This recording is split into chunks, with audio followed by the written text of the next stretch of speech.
আচ্ছা, স্কুলে পীড়ন অর্থাৎ 3 নম্বর চ্যাপ্টারটা শুরু হয়েছিল, যেটার মধ্যে হয়েছিল পীড়ন কাকে বলে এবং পীড়নের কারণ, যেখানে ওই অন্তর্দ্বন্দ্ব, আকর্ষণ দ্বন্দ্ব এগুলো আমি পড়িয়ে দিয়েছিলাম। আজকে যেটা পড়ানো হবে, পীড়নের ফলে কী ধরনের প্রতিক্রিয়া আমাদের ঘটে।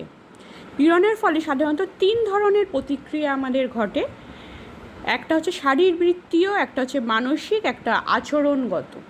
শারীরবৃত্তীয়টা কি? অ্যাকচুয়ালি পীড়নের সঙ্গে বা স্ট্রেসের সঙ্গে যুক্ত আমাদের শরীরের দুটো অংশ বেশি করে কাজ করে। একটা হচ্ছে হাইপোথ্যালামাস, একটা হচ্ছে স্বয়ংক্রিয় স্নায়ুতন্ত্র, আর আরেকটা হচ্ছে অ্যাড্রিনাল গ্রন্থি। হাইপোথ্যালামাস আর স্বয়ংক্রিয় স্নায়ুতন্ত্র শরীরের মধ্যে স্ট্রেসের সময় এমন কিছু কাজ করে যেটা মানুষকে সেই পীড়ন বা স্ট্রেস সম্বন্ধে সচেতন করে তোলে।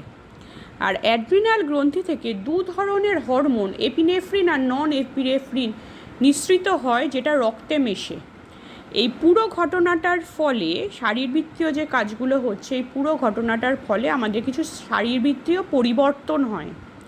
শরীরের মধ্যে যে ঘটনাটা ঘটছে সেটার ফলে আমাদের কিছু পরিবর্তন হয়, যার ফলে রেসপন্সটা হচ্ছে ফ্লাইট অর ফাইট রেসপন্স। অর্থাৎ এমন কিছু শরীরের পরিবর্তন হয় যেটা থেকে আমরা ওই পীড়ন বা স্ট্রেস যেটা সৃষ্টি করছে সেটা থেকে পালাবো না সেইটার মুখোমুখি হব, সেইটা নির্ধারণ করতে সাহায্য করে।